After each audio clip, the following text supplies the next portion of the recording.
Akiwa amevalia kofia iliyodhihirisha rangi za chama cha UDA na kile cha ODM, ni ishara tosha muungano kati ya chama cha UDA na ODM unanukia.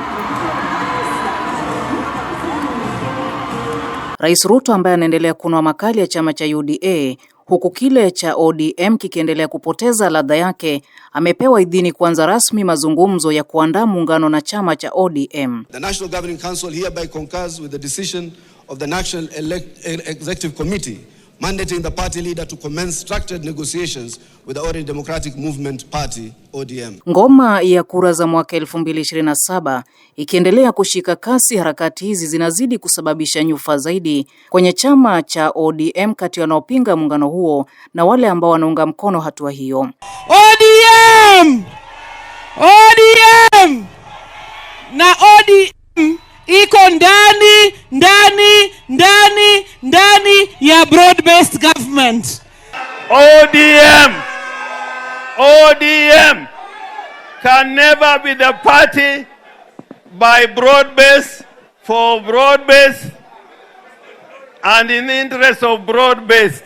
Tell me, if in 2027 you make Ruto the president, where does that leave ODM? Where does that leave ODM? Rais Ruto anasema muungano huo utahakikishia serikali yake ushindi mkubwa na kumpa hatamu ya pili ya urais, naye mkuu wa mawaziri nchini Musalia Mudavadi akihimiza umoja ili chama cha UDA kiwe na umaarufu zaidi mashinani. What we have agreed with the leadership of ODM, that let us explore the option and the opportunity of having a coalition going into the next election. And it is because we want to broaden our base. The last election, we won by a margin of 200,000. 200,000. This election, we must win by a margin of 2 to 3 million.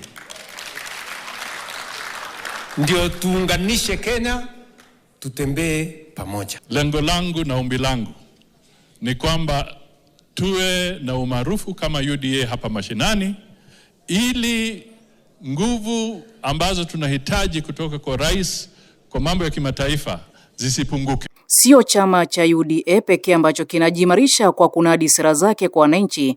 Januari 23 mwaka 2026, chama cha Jubilee kupitia kamati ya kitaifa ya chama hicho kilimteua aliyekuwa katibu mkuu wa chama cha Jubilee Jeremiah Kioni kuwa naibu kinara mpya wa chama katika mabadiliko ya uongozi yaliyofanywa na kamati hiyo. Kamati hiyo pia ilimteua Moitalel Ole Kenta kuwa katibu mkuu mpya wa chama. Mabadiliko haya mapya ya uongozi yanalenga kukiimarisha chama cha Jubilee, huku mikakati ya maandalizi ya uchaguzi mkuu wa mwaka 2027 yakiendelea ili kuhakikisha kinasimamisha mgombea wake atakayepeperusha chama hicho katika uchaguzi wa urais. I don't think the changes and the reorganization and the revitalizing of the party has got to do with any misconduct or any performance-related issue. We are strengthening ourselves.